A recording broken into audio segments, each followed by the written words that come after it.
Hello and welcome to Max Health. So today I'm just going to be sharing with you all about safeguarding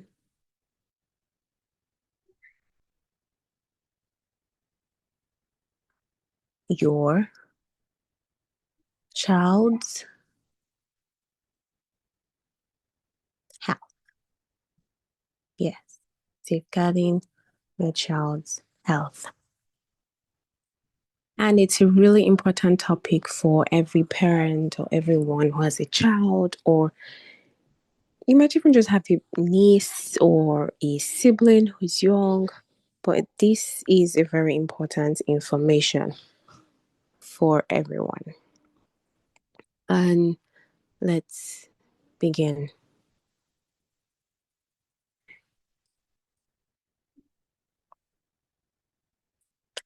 Truth is, from the moment any child enters this world, they actually have to begin their journey of immunization. So, in this space where I'm talking about safeguarding your child's health, it's just going to have to do with immunization. I know a lot of places or many parts of the world, people are still not familiar with the importance of immunization or having their children immunized.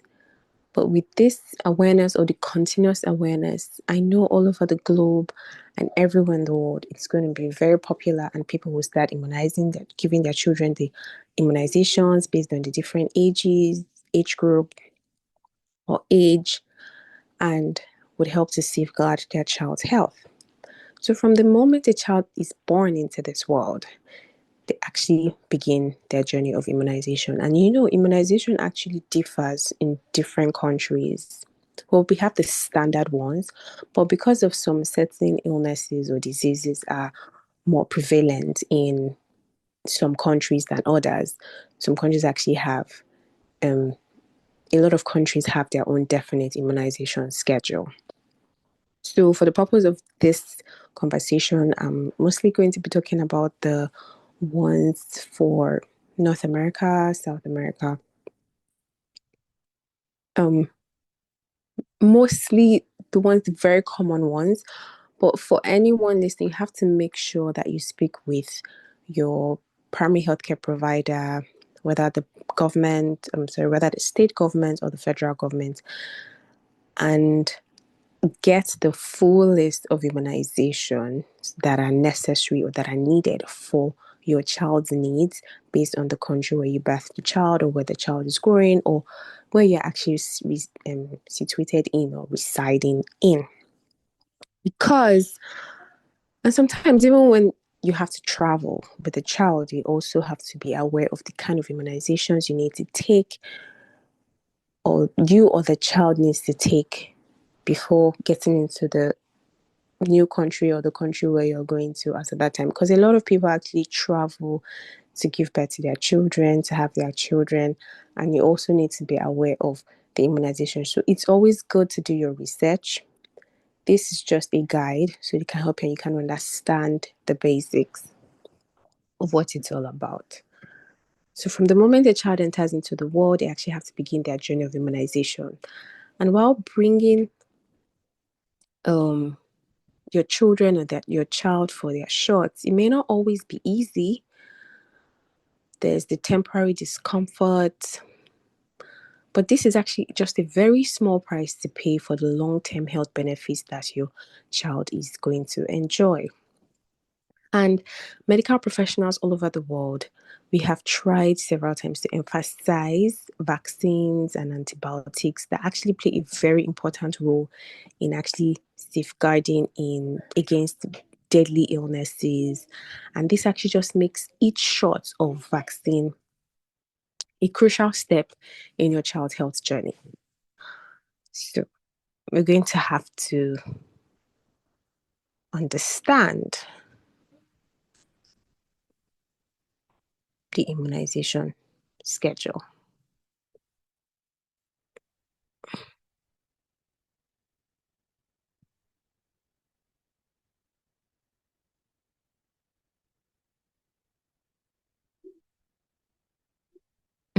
Yeah, we need to understand the immunization schedule. And it's, like I said, it's carefully outlined for different countries, but I'm just going to be talking about the one for North America because it's basically the same thing.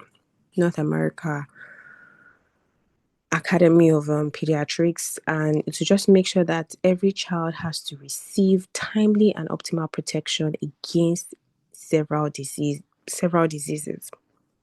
Many doctors around the world actually emphasize the significance of following this schedule, and each shot has to be administered to protect the child during periods of any form of heightened vulnerability.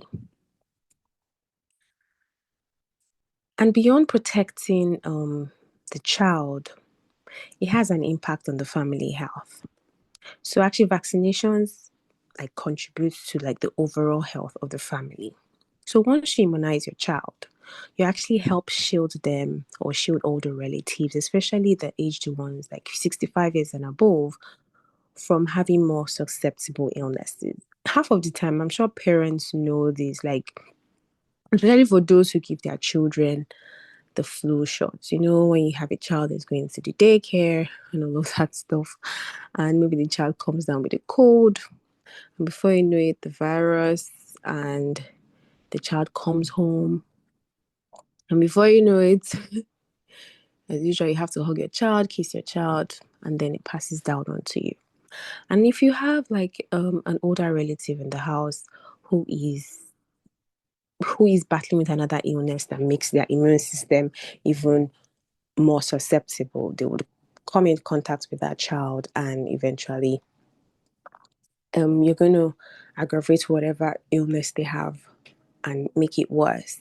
So by immunizing your child, you actually help shield like older relatives who can actually be more susceptible to illnesses, and it creates a positive shield for the entire family unit. And it would be good to actually address missed shots, because I know a lot of people have a problem with this. Oh, I missed the period for which I was supposed to take my immunization. What am I supposed to do? Okay, hey, we hear you.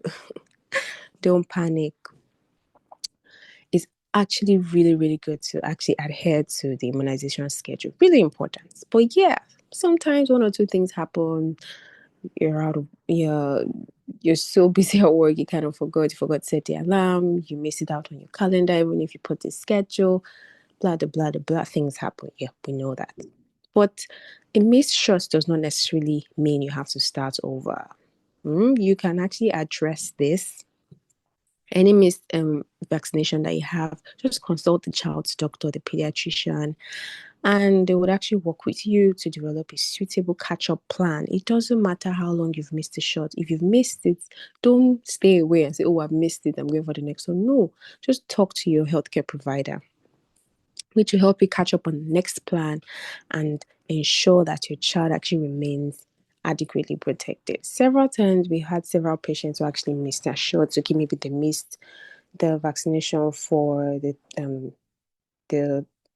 3 months, 6 months, 9 months, or sometimes 12 months or 15 months, sometimes. But we always find a way to get them back on schedule. And we really appreciate parents who come forward and say that they actually missed these shots so that their children can get them, because you're safeguarding not only your child but yourself and the rest of the entire family. So before we continue, I would like to suggest that you check out my store. For like, there's so many people out there that are into one. First of all, they're looking for something to do, they're looking for a job. I have a link in my bio that would help you get an opportunity to work from home, or even if you're just starting out a business and you're looking for a way to make your, like, you're just starting out any business, you don't even know how to make your first $1,000 while making your business. I also have a link that can help you check out the store there. I have a guide that will put you through everything you need to know to make your first $1,000 or whatever amount of dollars you want to make in the first day or first few days. These steps are really easy. They're not any get rich quick scheme, but they're just something you do consistently. Well, not consistently, it's just really simple and really easy. And I'm sure it's something you've probably already known, but you've never really taken into consideration. So I put step by step procedures about how I was able to successfully do it so that you can also benefit from it too. Or even if you want to make your first $10,000, every single thing is there. Just check it out and just let me know. Now let's continue. Let's move on to, okay, we have to know about key vaccines. Excuse my writing. So funny. Okay. So something we need to know, like throughout childhood and adolescence, children actually receive like very like different types of vaccines that actually target very specific diseases. So maybe from hepatitis B to human papillomavirus, and each vaccine is very important, which helps prevent different types of infections and promotes overall health. And so let's get into the details of each of the vaccine, including their recommended number of doses and the age at which they should be administered. So the first one, maybe we talk about the hepatitis B, yeah, which is usually called Hep B. Yeah, Hep B. And this vaccine, what does it do? It protects against any form of liver infection, which is caused by hepatitis B virus. In total doses, usually 3. And at what age to take them? Usually at birth, from 1 to 2 months, and some other children like 6 to 18 months. Yeah, that's when they get this. And so the next one would be the rotavirus. And rotavirus protects against any infection that can cause severe diarrhea and vomiting in infants and young children. So you have to give your children the rotavirus. So the rotavirus is, you have a total of 2 doses. Sometimes it could be 3, depending on the brand of the vaccine. And at what age do they need it? So at the age of, let me put this here. Is so at the age of 2 months, yeah, 2 months, 4 months, and sometimes possibly 6 months. So depending on the doctors, the pediatricians schedule, but 2 months or 4 months, mostly 2 months, 4 months, sometimes 6 months. The next one we'll talk about is the, yeah, DPT, or sorry, DTaP. DTaP, that is diphtheria, tetanus. That's this. It is hmm,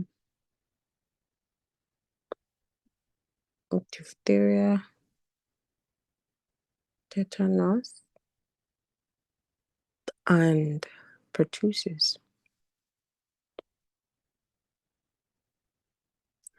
So this vaccine protects against diphtheria, which is a very potentially fatal infection. It can actually cause difficulty in breathing and heart failure. Most times the symptoms include sore throat, mild fever, weakness, swollen glands in the neck. Then tetanus is a bacterial infection that can cause symptoms like stiffness in the neck and stomach muscles and trouble swallowing and even fever. Then pertussis, also known as whooping cough, is really contagious respiratory illness and can affect the lungs and the airway through the air. So the total doses we give for this is actually 5, and the age at which they need it is at 2 months, 4 months, 6 months, 15 to 18 months, yeah, then 4 to 6 years. And then sometimes a DTaP booster should be given at 11 to 12 years. Not sometimes. I know most. Right now, this spread, we give like a booster dose 11 to 12 years. Then we have the next one is hemophilia, hemophilus. Yeah, HIV. Hemophilus influenza.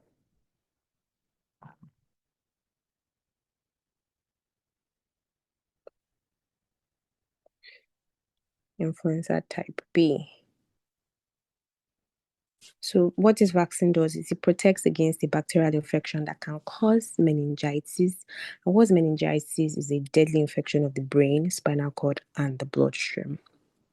So, the total doses given for this is usually 3, sometimes 4, depending also on the vaccine brand.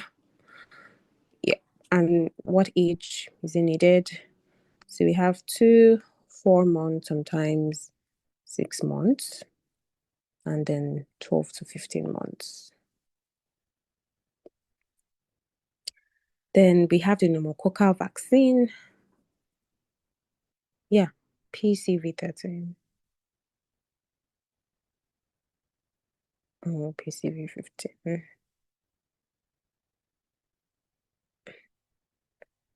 That's pneumococcal. And this vaccine protects against bacteria that can cause pneumonia, which is a lung infection, and meningitis.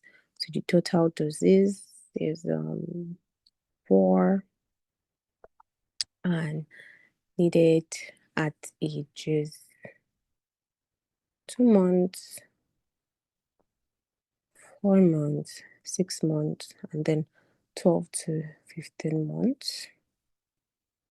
And then we also have the polio vaccine. Yeah, polio vaccine, which is IPV, and it protects against what did I write? IPV polio vaccines. Oh, and it protects against bacteria that causes it protects against polio. Yeah, and polio is potentially fatal. Like it can actually cause paralysis. Like, and paralysis is a situation where you can't actually move your legs or any parts of your body. So polio vaccine is really essential, and we give like a total of 4 doses.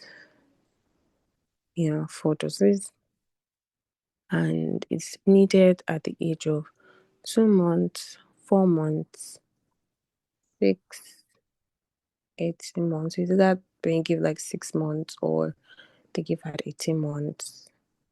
Like between 6 to 18 months, they get another shot. So they get the first shot at 2 months, get the second shot at 4 months, get the third shot at 6 to 18 months between this period of time. So meaning for anyone that probably missed their dose at 6 months, you can get it within this period of time. So I know on some people's cards, they might not necessarily say 6 to 18 months. Some might just say 6 months, but this is the window. And then finally, like 12 to 15 months. That's when they get the last shot. So if it's someone got a shot, sorry, finally they get the last shot at 4 to 6 years, between 4 to 6 years. Get the last polio shot between 4 to 6 years. And then we also have to give the coronavirus disease, yes, because now it has to be included in the vaccine. The coronavirus vaccine, which was COVID-19, and happened in 2019 for all those who were around. And this actually just protects against the virus that causes COVID-19.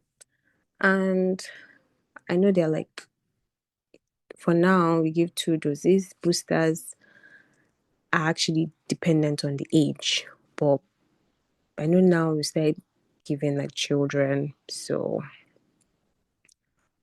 we give like six. So the children start taking it from like 6 months. So when the child turns 6 months and above, and then the timing differs by the type of vaccine manufacturer. So whether it's whoever is manufacturing the vaccine would determine when the second booster dose would be.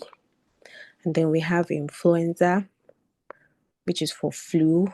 And I know this like a lot of times and different seasons, there is flu. So don't forget to take your flu shots, which protects against viruses that can cause flu. So parents give your children the flu vaccine so you also don't come down with the flu. You also need to take the flu vaccine as an adult. It helps. And the total dose is actually once every year. And it's usually in the fall. So between I know I think when is the fall? Maybe between September and late November or December. Yes. That's time during the fall when they need it. And the age would start between from 6 months. Some children, like between 6 months to 8 years, may actually need 2 doses. So you just have to speak to your healthcare provider and they'll give you the best information about that. Then we have measles, we have mumps, and we have rubella. True story, I know a child that actually died from this sometime when I was younger. I didn't know what that was. That's before I studied anything medical.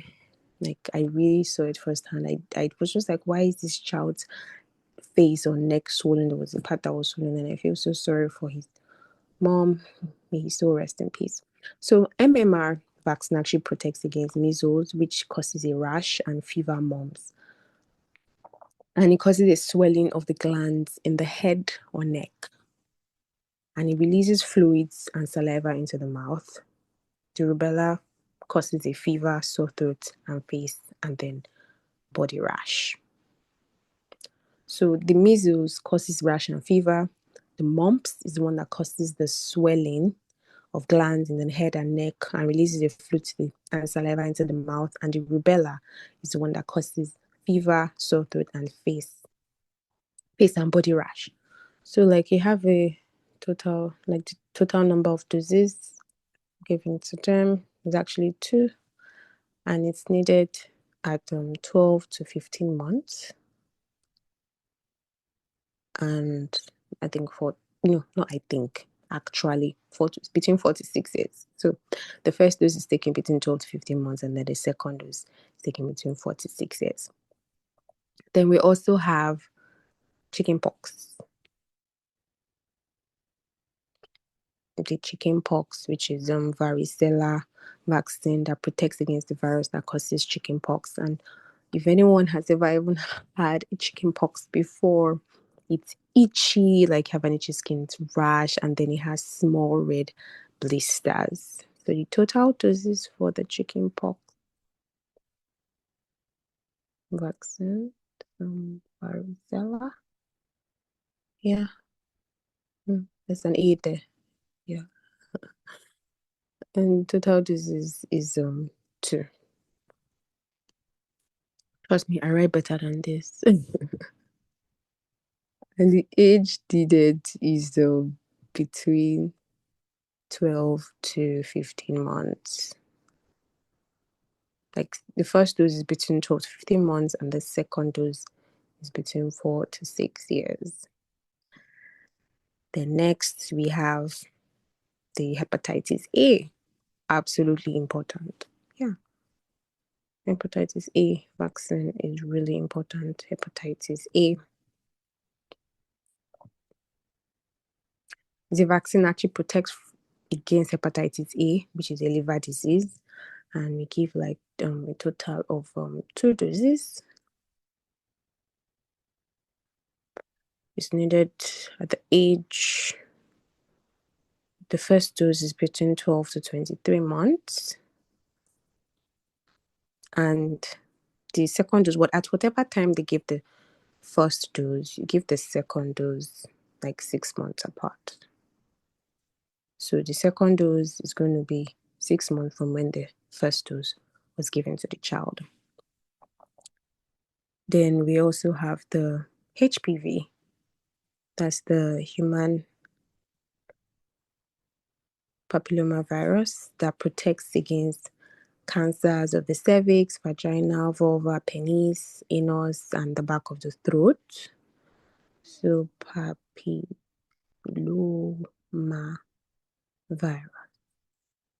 which is HPV.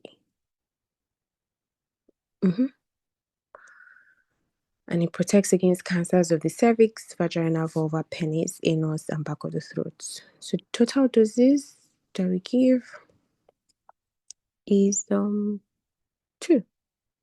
So if the first dose is given between the age of 9 to 14, you give 2 doses. But if you start the first dose at the age of 15 or older, so like 15 years or older, you're going to have to give 3 like 3 doses of the shots. Because 15 years older, their immune system is actually weaker than those between the ages of 9 to 14 years. So that's why. And it's recommended at ages 11 to 12, so they can start as early as 9.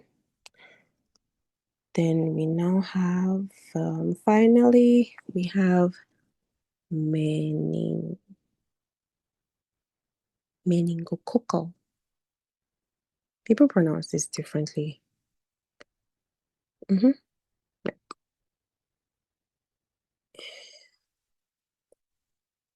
Meningococcal vaccine, and it protects against a very potentially deadly bacterial illness, which affects the lining of the brain, spinal cord, and bloodstream. So we have total doses of two doses, yeah. And it's first received at the first dose is received at the age of 11 to 12 years, and the second dose is received at the age of 16 years old. Yeah.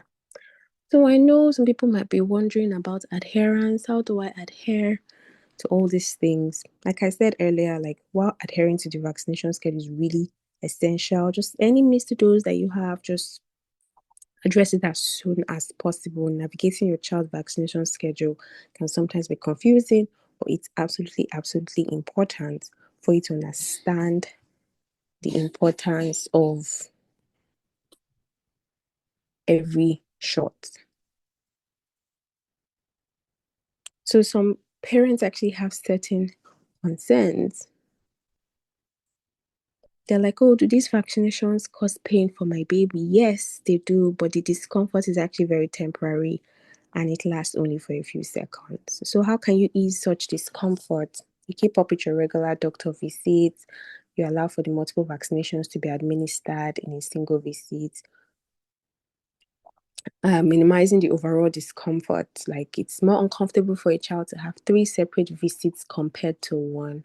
So when you combine shots into a single dose, because now I know a lot of vaccines have like instead of going for 3 shots, there's like 1 shot, and when you have just a single dose, it can alter your child's um schedule slightly. So once the timing aligns with the recommendations, if you're not sure about anything, just ask the pediatrician. And if you're like, why, sometimes some other people ask, why there's so many vaccinations? The vaccination can seem really extensive, but each shot actually has its role that it's playing. Vaccines actually contain either weakened or inactivated particles that can stimulate your immune system. So, whether to help it recognize and combat diseases upon exposure. You ask, is there any link between vaccines and autism? No, actually. Scientific studies has not shown any form of correlation between vaccines and autism. There's actually no evidence for that. Are there any typical side effects when you use vaccination? Yes. Sometimes there's soreness at the injection site, usually in the upper arm or upper leg, which is the most common side effect. Some other mild reactions can occur, maybe low-grade fever or maybe irritability in the younger children. Whatever side effects they're experiencing, just know is not an indication of an allergy to the vaccine. It's going to go. Just learn how to manage the discomfort. Most times with the fever, we give acetaminophen, which is Tylenol, and it's just help with the discomfort and the fever and any form of fussiness in the child. Sometimes there can be concerns about any allergic reaction, but you just make sure that you speak to your healthcare provider or the doctor and it will be attended to immediately. Then another question is the HPV vaccine necessary for a child? Yes, the HPV vaccine actually protects against viruses that can cause cancer, which is transmitted through sexual activity. And some parents may actually be hesitant about the HPV vaccine really early, like why my child is not really having any form of sexual activity. But when you start this vaccination at a younger age, it just ensures the immune response for long-term protection. So like children between the ages of 9 to 14, they require like 2 doses, while those 15 and older require 3 doses, depending on how early they start. So we have come to the end of this series on safeguarding your children's health. And I want to emphasize, prioritize your child's health. Yes, by giving timely vaccinations, stay informed, be proactive, and play an important role in safeguarding your child's well-being and contributing to the broader community's health. So thank you so much for being part of today's exploration into this topic of safeguarding your child's health. I trust you've gained valuable insights. Whether you're just gearing up for your day or carrying on with your daily routine, I want to express my gratitude. If you found this content highly enriching, please consider exploring the link in my bio, in my store, for you to, if you just want to start something like working from home, there's a work from home opportunity there. You can work from anywhere in the world.